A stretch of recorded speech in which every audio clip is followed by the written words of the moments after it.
Welcome to Just Energy Radio with your host, naturopath and medical intuitive, Dr. Rita Louise.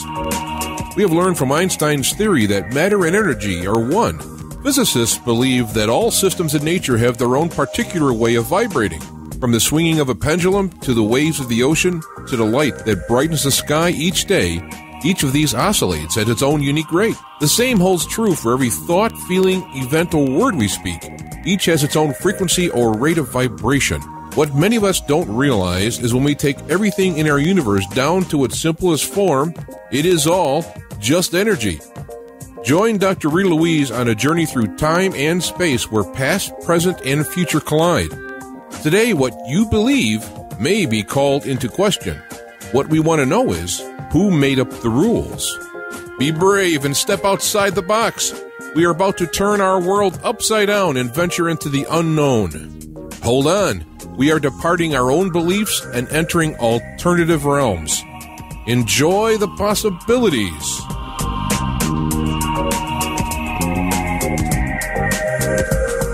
Hello and welcome to Just Energy Radio. I'm your host, Dr. Rita Louise, and thank you all for tuning into the show today.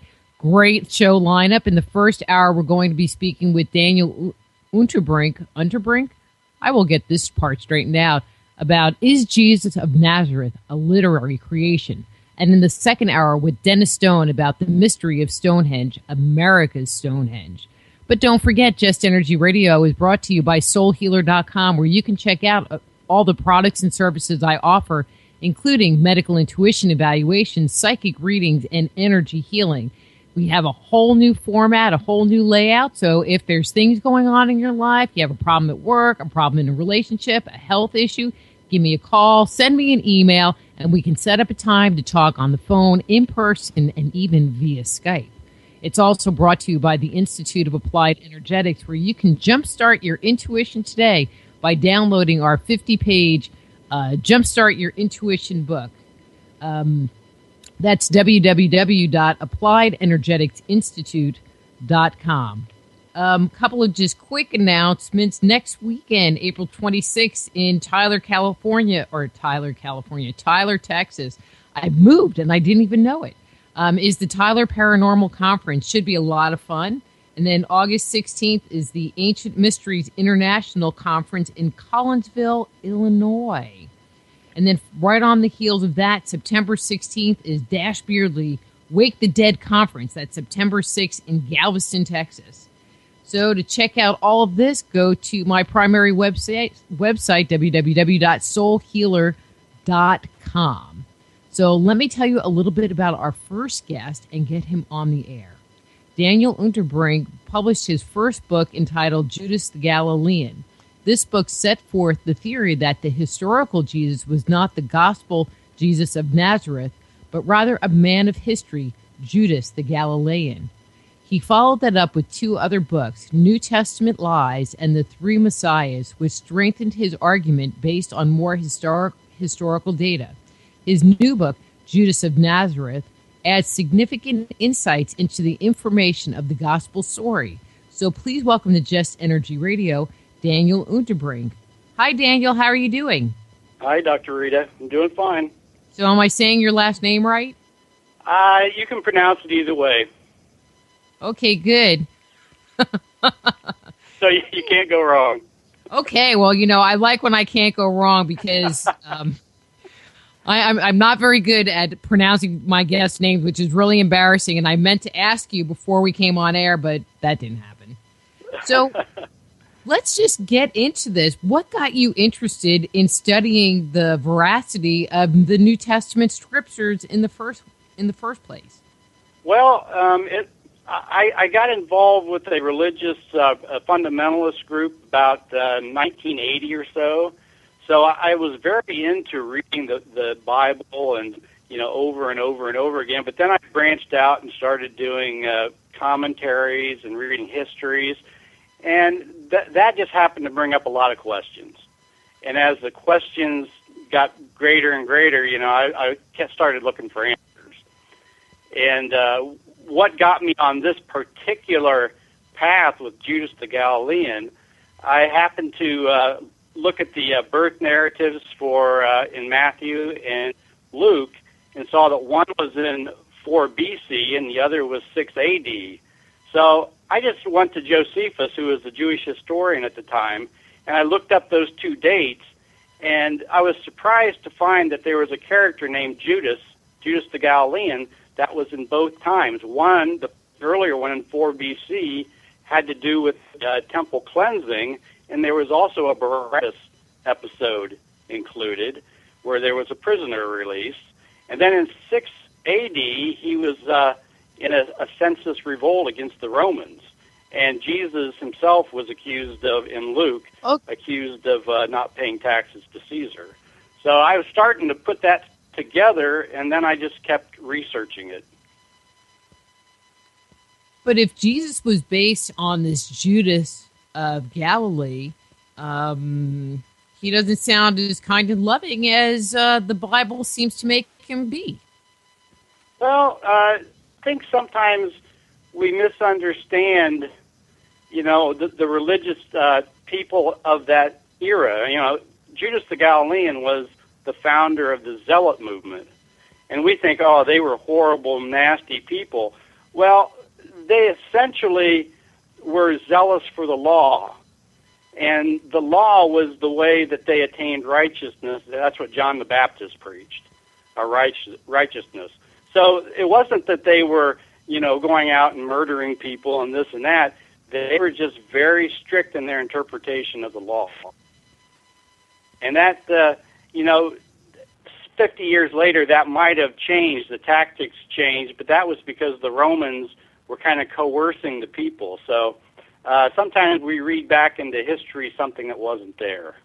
Well, I was hoping that you could kind of set the stage for what society was like back, in 0 AD or whatever year, that really was based on the calendar, to give people an idea of, what your understanding of society was like versus what our understanding is looking at the biblical text. Because I think there's a really big discrepancy of what we've been led to believe.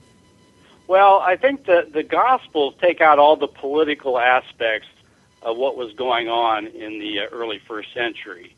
About the year 60 BC, the Romans came in and they started occupying Jerusalem in Israel. And then in about 40 BC, they appoint a client king, which is Herod the Great. And I think everybody's heard of Herod the Great. But he was a very powerful man, but his power originated from Rome. And at that same time, there was a movement that was beginning to grow that was anti-Herod, anti-Rome, and that was the movement that eventually was founded by Judas the Galilean. So you had people that were, you had a nation, Rome, that was controlling a client state, a very small state, and they had their people employed that would help them collect taxes and the like, but the majority of people living there really were not happy with the situation. So there was, a lot of poor people. Judas the Galilean had, a lot of people to draw upon to get a following.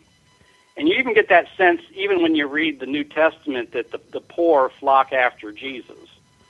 It was the same thing, but the Gospels have taken out the politics of it. They've taken out Rome, and even when they do include the Romans, they include them as the good guys, which is not the way first century Israel was. The Romans were the occupiers. Kind of, if you look about back in World War II, when the Nazis occupied France, there were Frenchmen that worked with the Nazis. There were also the freedom fighters in the underground that were fighting against the Nazis. So you put that same sense back into first century Israel, and you get a sense of the people's desire to be freed from a Roman intervention. Well, one of the things that they talk about with Jesus was that he did minister to the poor and the sick, and that was one of the reasons why the establishment, as they say, the Jewish establishment, didn't like him, because they were, I don't want to say taboo, but they were, not the people you were supposed to be talking to. Jesus, even in the Gospels, was very pro-poor people, kind of anti-rich. Okay, and the book of James is the same way. They preached a primitive form of communism, really, where everybody was going to share. That was their kingdom of God, where, if you were rich, you gave your property over and you shared it with those that were poor. Now, you can sense that if you're in the power elite, you're not going to be real thrilled with that type of message, because you don't want to give up your power, you don't want to give up your money. But this was the message that I'm going to call him Judas the Galilean. That's what he taught, And Josephus even said that these people were lunatics because they would give their property away. But you read the same thing in the book of Acts, where the people gave their property away and they held everything in common.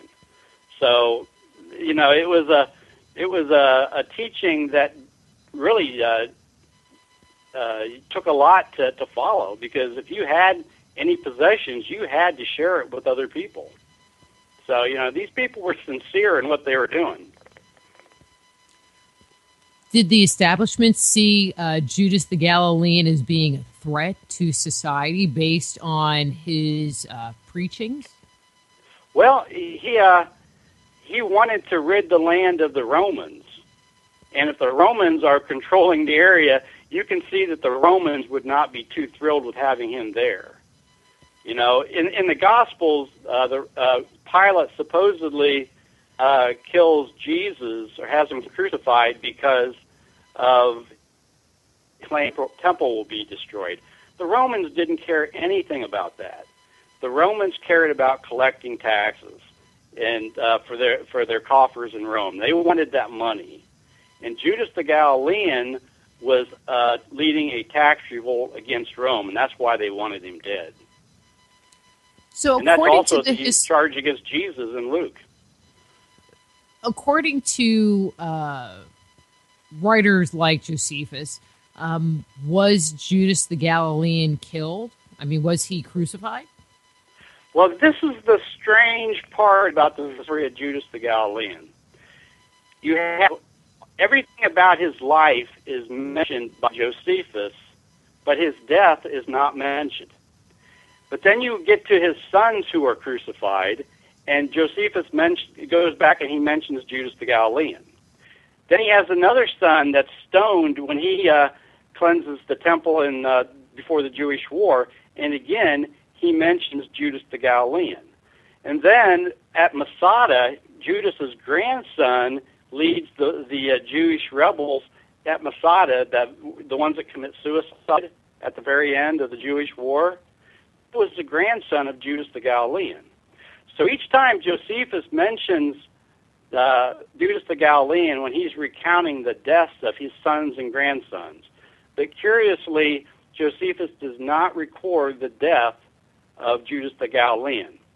It's my contention there is one passage in the New Testament in Josephus that talks about Jesus of Nazareth, and that passage occurs right where you would expect the death of Judas the Galilean. And I think it was a replacement passage because nobody in church history knew about it until the 4th century. So the testimony that Josephus gave about Jesus of Nazareth, I think, is a replacement passage of the actual death of Judas the Galilean, because Josephus never talked about a Jesus of Nazareth. He just wasn't on the radar. I don't think he even existed. Well, and that was my next question. But I think that's interesting that you have found these parallels, with stories and this ongoing story of Judas the Galilean. And the part that makes me always wonder, they say that, Jesus had all of these followings, and if you were a superstar, I always kind of have like Jesus Christ Superstar playing in the back of my head when I think this. But if you were a superstar, you would think you would have been on somebody's radar somewhere. And for him to be so obviously missing from the historical record, from the more real historical record, not the biblical record, seems anomalous. It just seems very strange. Well, my point is, I don't think Josephus did miss him, but I think Josephus recognized him as Judas the Galilean. So I think the really the historical Jesus is throughout the pages of Josephus. He led the movement. He led the fourth philosophy. He did all these things that the later creation of Jesus of Nazareth kind of took over. So, there was no movement like what you see in the New Testament in Judaism at that time. There was no movement, but there was one led by Judas the Galilean. Well, and it would make sense to have his sons and his grandsons follow in his footsteps and in his movements, which you don't find in the biblical narrative, obviously, at all. Well, because he didn't have any children. Ha! Well, yeah, he didn't in the biblical narrative, but I have one of my chapters on Mark. I've tied the creation of Jesus of Nazareth to a combination of Judas the Galilean and Paul's life and actions. Paul was celibate and had no sons. Therefore, Jesus is celibate and has no sons. So I've got a whole chapter on how the teachings and the life of Paul are incorporated in this creation, which we call Jesus of Nazareth. Well, and we're going to totally get into this Paul thing as we get down the road, because I just find that his role in the whole story, whether Jesus was a real character or not, fascinating and worth talking about, as a whole section by itself. So other than Josephus, do you find references to this Judas the Galilean in other historical writings from the period? Okay, there's a document called the Slavonic Josephus, and they're essentially it's a Reader's Digest version of the War of the Jews that Josephus wrote. But in addition to that, there are like 13 passages that relate to Christianity. So they were probably not written by Josephus, but they were written by somebody very early, because they describe events about John the Baptist, about Jesus, that are totally at odds with the gospel story, and they are much closer to Josephus's account in his history. So there was somebody very early that was adding text to a copy of Josephus that was telling a different story, and that story is very similar to what the story of Judas the Galilean is. And I'll give you an example. In the New Testament, in Acts, or in the letter of the Gospel of Luke, John the Baptist supposedly comes onto the scene around 29 A.D. This is like 15 years after Tiberius becomes Caesar. Well, in the Slavonic Josephus, he comes onto the scene in 6 A.D., which was like 23 years earlier, and that passage is inserted right before the introduction of Judas the Galilean.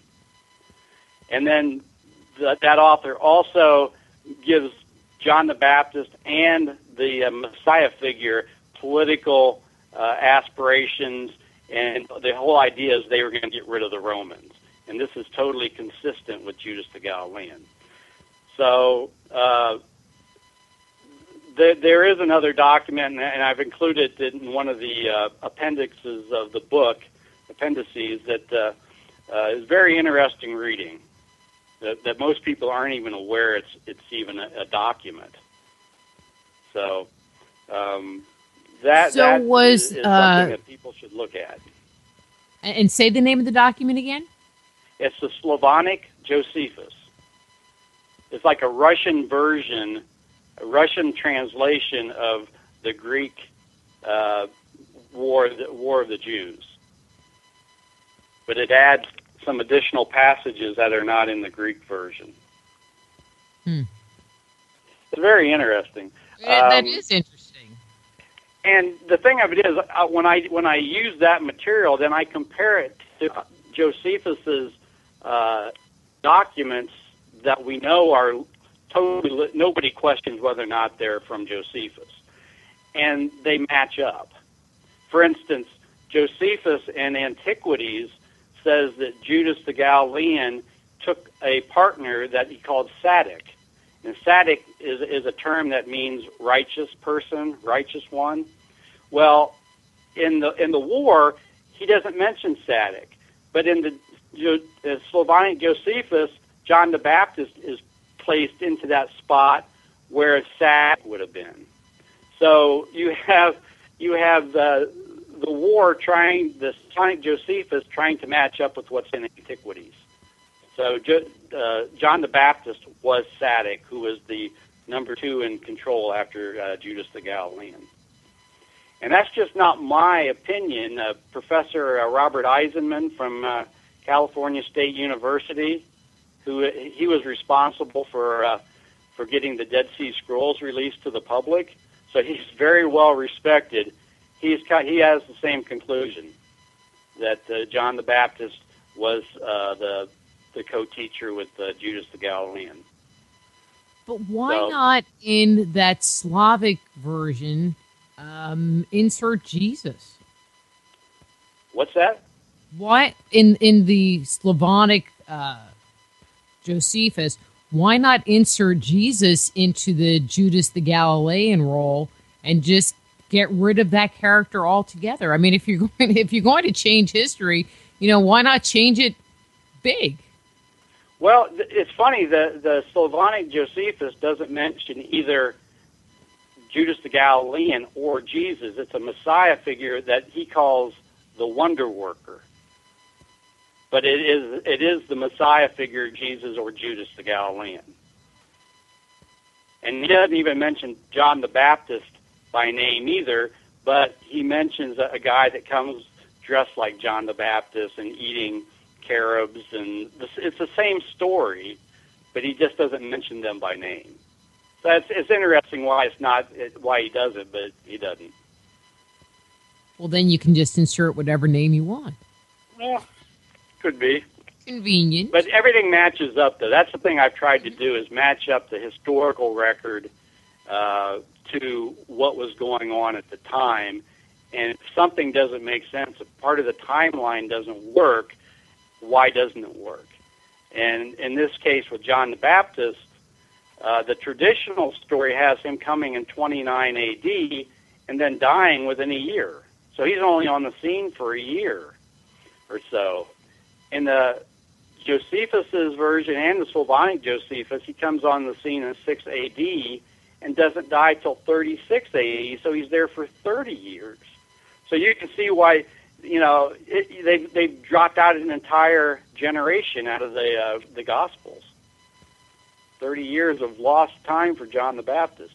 And it's interesting, when John the Baptist is going to be put to death by Herod Antipas in 36 AD, Herod puts him to death because he's afraid that John the Baptist is going to lead the rebellion against his rule, which again is consistent with what we think of Judas the Galilean, not the meek and the lowly Jesus, who doesn't want to do anything, doesn't want to rock the boat. These guys were serious insurrectionists. They had an agenda, and they were smart about the way they dealt with the Herodians. But even if Judas the Galilean is, the figure that Jesus was created off of, it sounds like who he was and his story is not the image that we're given about Jesus in the Bible. No, not at all. But let me put it this way: there were teachings that we read about Jesus that were also part of the Judas the Galilean movement. For instance, the idea of sharing, the fourth philosophy. That was one thing they did. They shared all their things together, and so that whole thing about giving to the poor and everything, that was part of Judas the Galilean's movement. So we shouldn't think that Judas was just only thing he was doing was trying to revolt against Rome. He was also preaching the law, which meant to love your neighbor as yourself, and that was the kingdom of God to them. That to follow the law and to love your neighbor and to love God, that was the kingdom of God. So, is he that much different than some aspects of the traditional story? Some things are the same, but then some things are totally different. And that, in the third part of my book, I've shown how the gospel Jesus of Nazareth, was created. And that kind of shows you where the differences come from. Well, and let's kind of talk a little bit about that, because when we listen to or read, hear, whatever, the Jesus story, we have things like, his Mary was a virgin and she was impregnated. They were saying in the chat room, he's a hybrid. That's why Mary's, it was a virgin birth. He was born in Bethlehem. There were all these things that are tied to that story. Are those part of the fantasy, part of the creation, or were those stories also associated with Judas the Galilean? I think the part of the Star of Bethlehem story might have been associated with Judas the Galilean, but definitely not the virgin birth. The virgin birth is a mistranslation of Isaiah. In the Hebrew version, it's a young woman for the virgin. It's a young woman has a child. That's no big deal. A lot of young women have children. In the Greek, it's a woman who has not had sex. Okay, so the Hebrew version, which most of the Jews in Jerusalem and Judea would have been using, would not have included, the virgin as we think about it today. So that was an invention by a later Gentile writer. That has no basis in anything to do with Judas the Galilean. Okay. Okay, Sky, post your question again in a little bit because we're going to come back to that. There's a question in the chat room about the Gnostics, and I do have a question, but we're not there yet.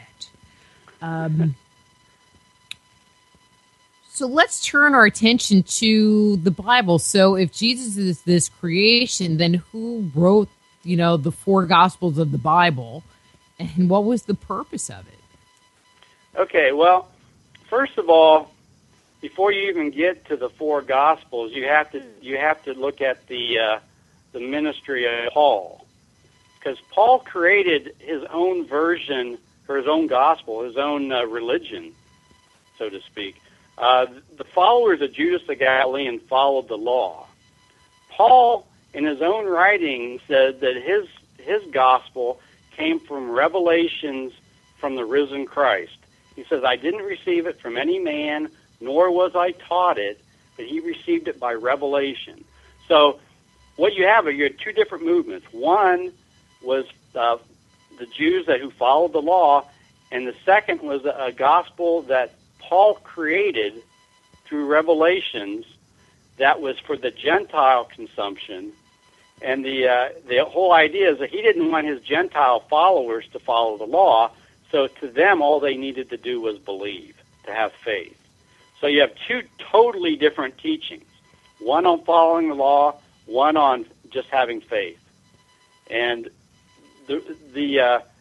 when the Jewish disciples, James and Peter, finally find out what Paul's truly teaching, they kick him out of the movement. And that's around 44 A.D. Because there's an event in Josephus that's very similar to the one that Paul describes in the book of Galatians, the letter to the Galatians. And you can date that at 44 A.D.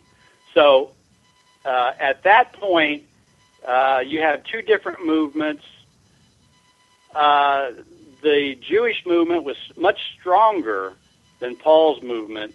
But what happened in the year 70, the whole Jewish nation was pretty much destroyed by Rome. And with it, the Jewish Jesus movement, or Judas the Galilean's movement, is wiped out. So it kind of created a vacuum, of which Paul's still around at that time. He, at that point, creates a version of a combination of himself and Judas the Galilean to become his Jesus of Nazareth creation. So it's I've got timelines that show each movement with all the events documented from Josephus and the like. I got so many questions, and I'm like, oh, which one do I pick next? I mean, but it sounds like Paul's material, bringing it into contemporary vernacular, was that it was just a bunch of channeled work, and it wasn't really based on any of the original teachings of Jesus, it was Judas, totally different. Or whoever. Yeah. Paul's gospel was totally different. And, that's the gospel that people follow today. So nobody that follows the Christianity of today actually follows the original, quote-unquote, Jesus or Judas the Galilean. They all follow Paul's creation of Jesus of Nazareth, which is it's kind of shocking, but I really do believe that's true. Kinda. It's very. But it's really interesting. And so now I'm going to ask about the Gnostics here. I needed to get to a certain point in the conversation, because there are a lot of people that believe that, the Gnostics, and you bring in the Nag Hammadi library and all of that, had the more spiritual, the more true part of Jesus's teaching. But did they have the more spiritual, the more whatever piece of Paul's teaching? I mean, what are we talking here? Well, if you look back into Paul's religions that he was circulating throughout the Roman Empire, because he went to a lot of different places, and he was writing letters, and he founded lots of Gentile communities. Well, he is planting ideas. Number one, the Gnostics kind of had a hatred for the Jews, because they believed that the God of the Jews really was evil. So if you look through Paul's writings, you see the germ. I don't think Paul was Gnostic, but a lot of his teachings could lend itself to somebody misinterpreting. And after 44 A.D., Paul was kind of hounded out of the movement, his own movement. So if you had other people taking on responsibility, and each community could be morphing in different directions. There are so many different Gnostic movements, and it had to be because there was a core teaching, but yet each particular place that core teaching went off in its own direction. And they kind of incorporated into the Jesus of Nazareth movement when Paul tries to gain control back, but they are never totally incorporated. They always kind of looked at themselves as being superior to, a religion that's based on an actual human being as opposed to their spiritual knowledge. But that's really complicated, and that kind of goes beyond what I talked about in this book. I talk about it a little bit more in my next book.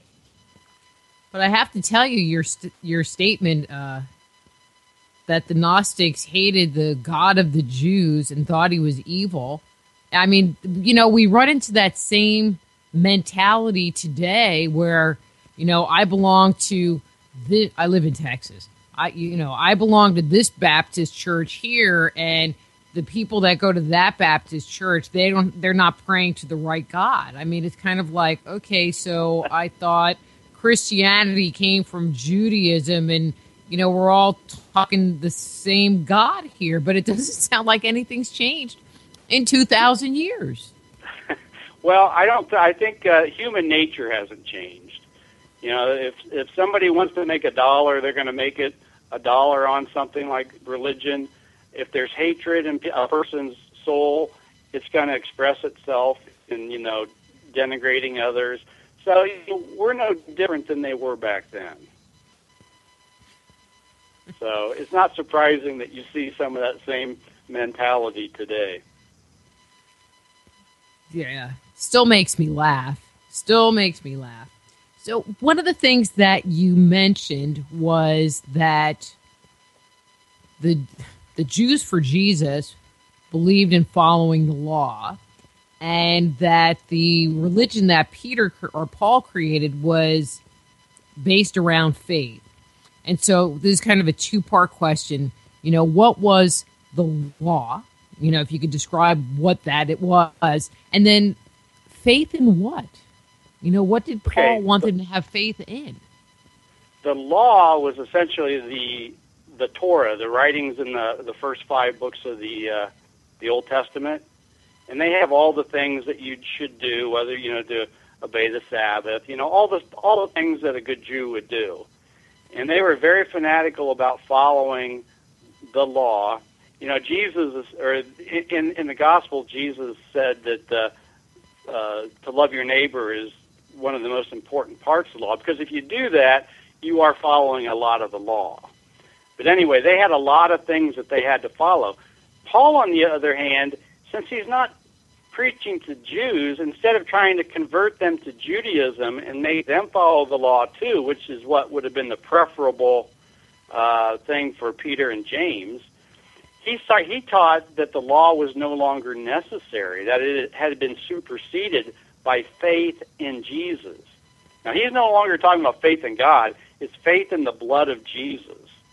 So he's essentially elevated Jesus to being a God, where in the Jewish mind, Jesus was a Messiah figure, and a Messiah simply means a king.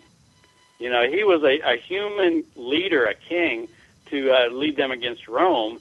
He was not a God. And the Gentiles began, worshiping Jesus. The blood of the God was an atonement for their sins. And that was so unlike what Judaism would be teaching. So you can see that the total difference between the two Gospels of Judas the Galilean versus Paul. So do you think that Judas's movement was a more conservative attempt at Judaism than what was being practiced in Jerusalem or that area at the time? Yeah, probably. They were the fanatics. I mean, if there were parts of the law that people weren't following, they would probably point it out. On the other hand, they were also the nationalists of the day. So he combined the fanaticism following the law with the nationalism, which was very attractive to all the different groups. Josephus talks about an Essene, John the Essene, who was in the war against Rome. Well, most of the writings about the Essenes, these people are supposed to be real peaceful, but yet Josephus talks about one of them being like a general in the army. So it's like there were people that were following Judas from different walks of life, from different sects, like the Pharisees or the Essenes, because they all hated Rome, and Judas was smart enough to see that, and he used that as a way to get these groups to coalesce. And so Judas he was a clever guy. And so Judas wasn't an Essene then. I mean, because there are people that, have put out the theory that John the Baptist and then Jesus, but we're not talking about Jesus right now, were Essenes. But you're not thinking that. Well, if you read my book real closely when I'm describing Judas's movement, Josephus calls them Pharisees, okay? But at the same time, they use the practices of the Essenes. So it's like they're a hybrid. They would got along with probably both groups, and the nationalism just kind of was binding that together. So it's really hard to exactly pinpoint what their religion. They were kind of a separate, a little different. Well, let's move on. So now we have Paul. I mean, I could use some choice words that I've used on this show before, but I'll just move along. Working with this basically made up thing. I'm not even sure how else to say it. But what was his motivation for creating this entire fantasy? Well, it's hard to say because he had been in the movement, by his own admission, for like 17 years before he presents part of his new gospel to the leaders in Jerusalem. Okay, so he was a good soldier for quite a while, but something must have happened in him to maybe make him jealous. And about the same time, his cousin, Agrippa I, becomes king of Israel. And Agrippa I was a real close friend of Caligula, and he became the most trusted advisor of Claudius. So here is Paul's cousin, who is one of the most powerful people in the world. And Paul himself at that time was a nothing. He didn't, he was just following orders. So I don't know if in his mind he couldn't take it, and he wanted to be much more. He wanted maybe to be a prophet. I don't know. But what got him started, I think, was the success of his cousin that I think just kind of drove him off the edge. And then when he got thrown out of the movement, I think at that point it was he had revenge on his mind, and he had collecting as much money as possible. So he had different motives at different times. But again, unless you go back in history and know exactly what it's hard to, with 100% certainty, say what a person's motives are. And so you think that it's because the Jewish Jesus movement basically fell apart with the war that no one ever really, put Paul's feet to the fire and said, hey, there is no Jesus. This whole thing was revolved around Judas. Yeah, because there was nobody to dispute him.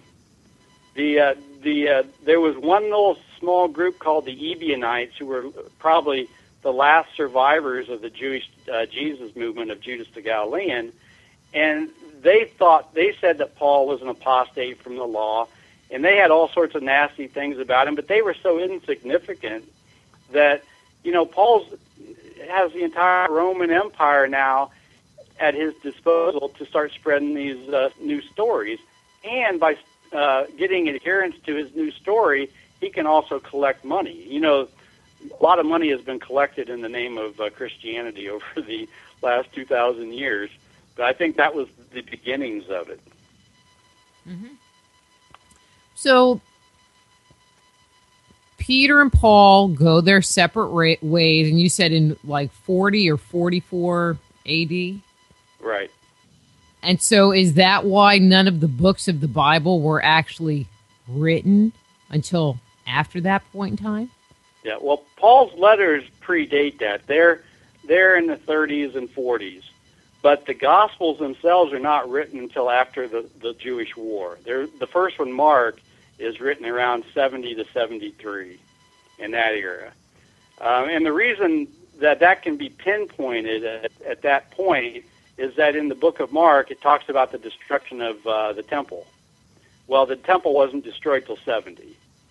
Okay, so it was after that, but yet in Mark, when they talk about Judas Iscariot, who was also an invented character, in the later Gospels of Matthew and Luke, he commits suicide.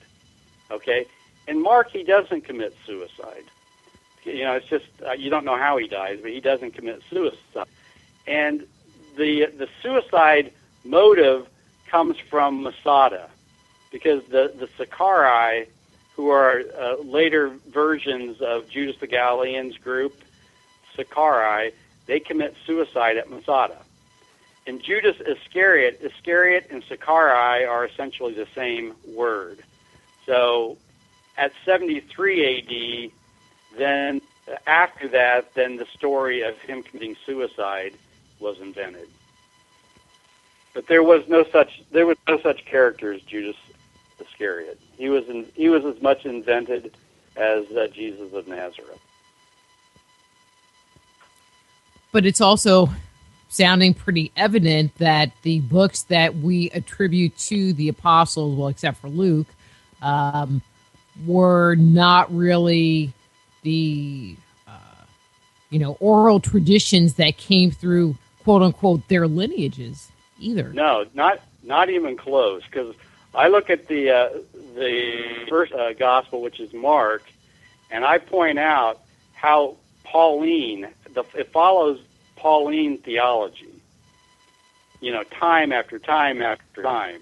So it's like there's no good Jew that would have written that. There was no person of Judas the Galilean's movement that would have anything to do with that composition. But yet Paul had much to do with it. Paul was celibate.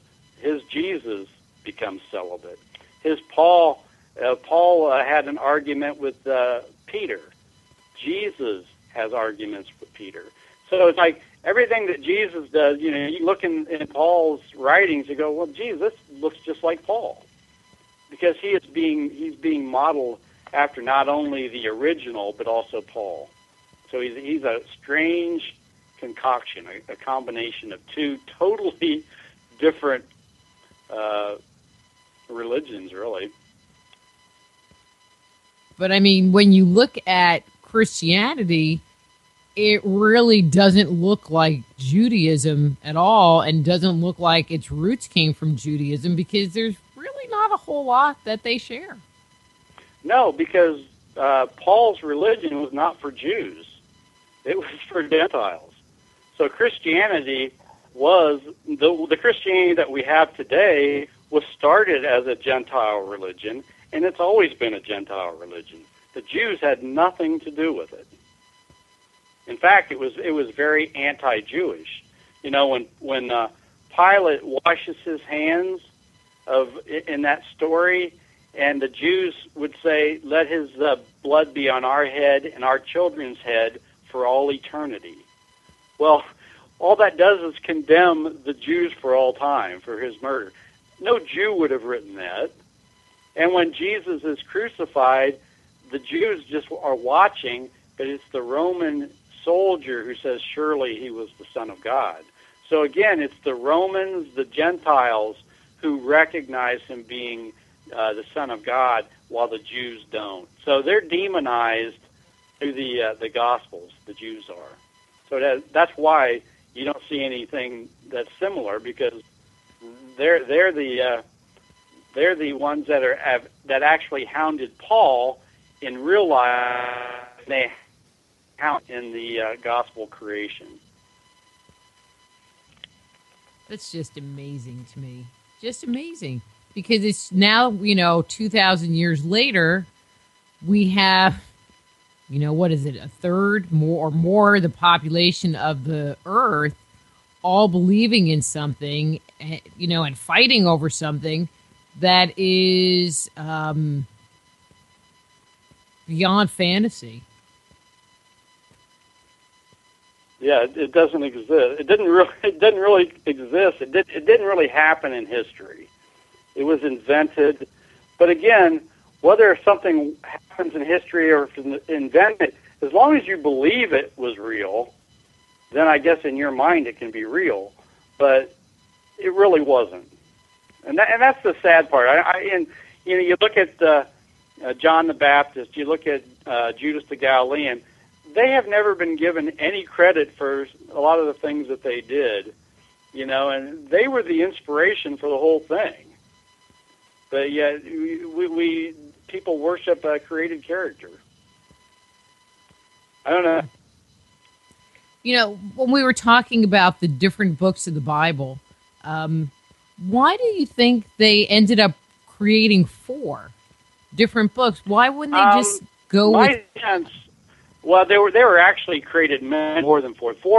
These 4 are what the eventually just got into the accepted Bible. But more than 4 were created. But these specific 4 appealed to different audiences. The first one, Mark, was kind of like the test model.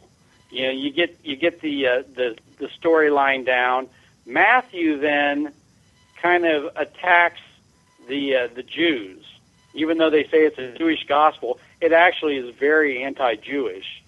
Okay, and that's still early on, like 80 AD. The Gospel of Luke is going after the followers of Mithras in modern-day Turkey, along the Persian Empire, along the line there, because Mithras was the god that the Roman soldiers mostly worshipped.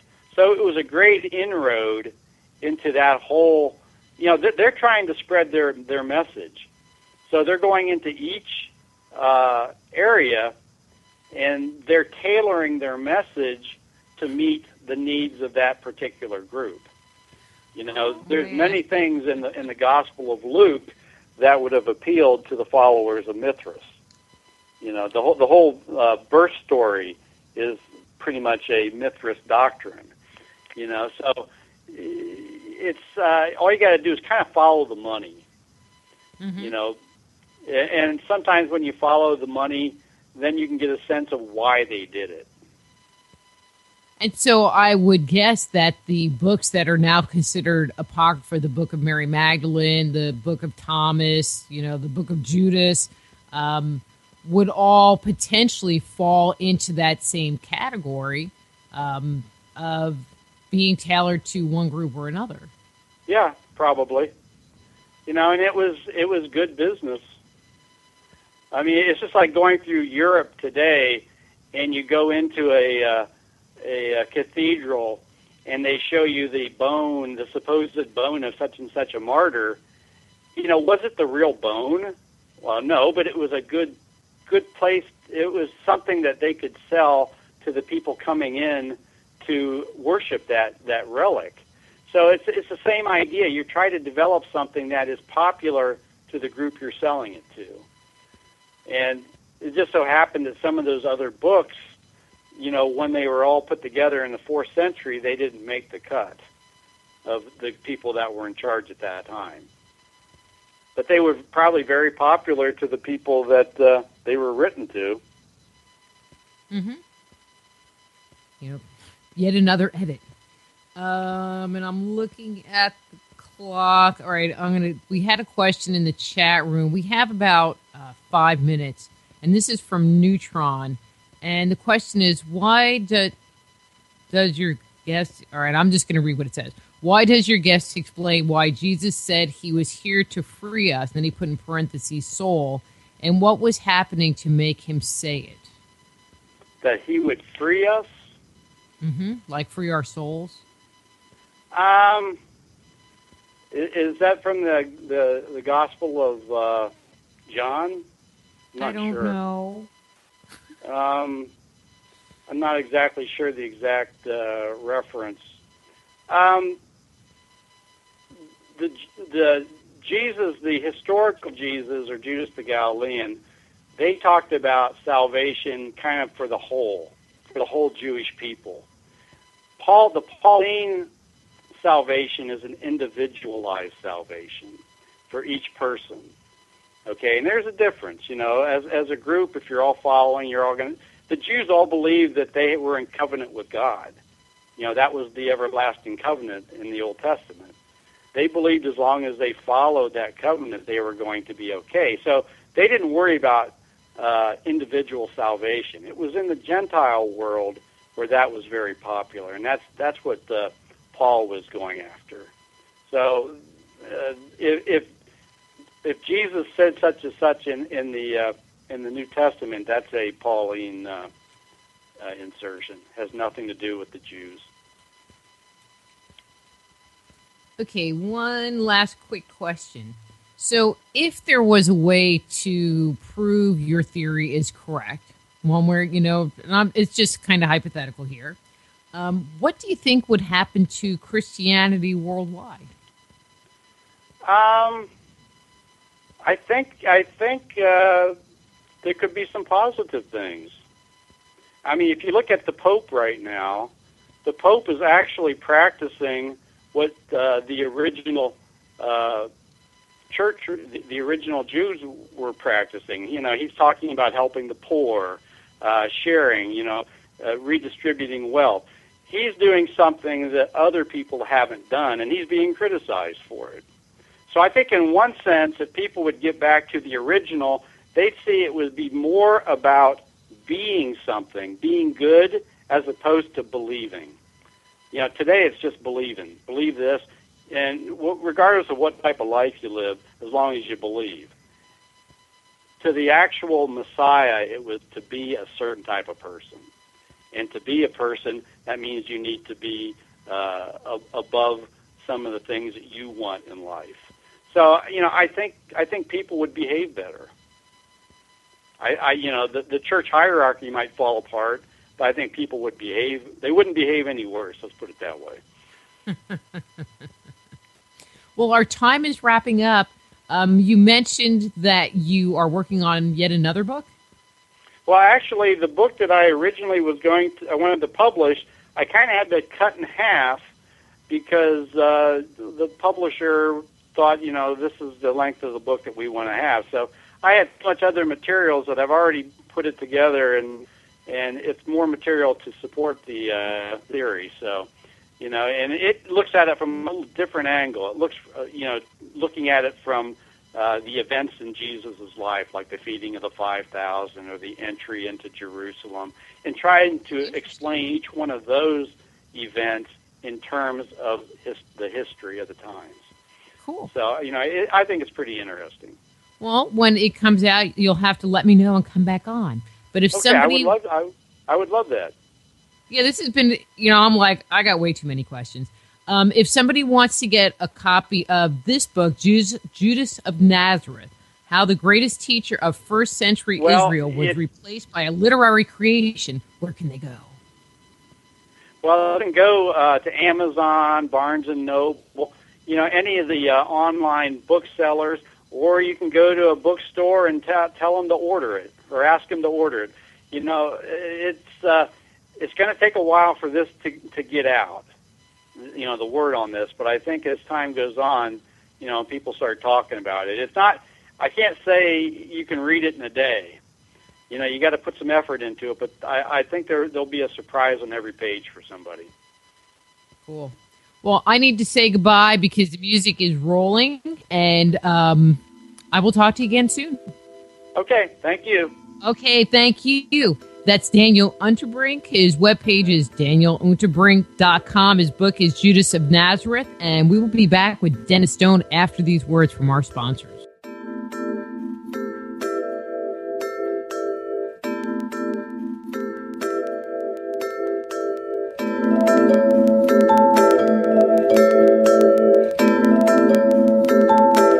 Just Energy Radio with your host, Dr. Rita Louise, will return right after these messages.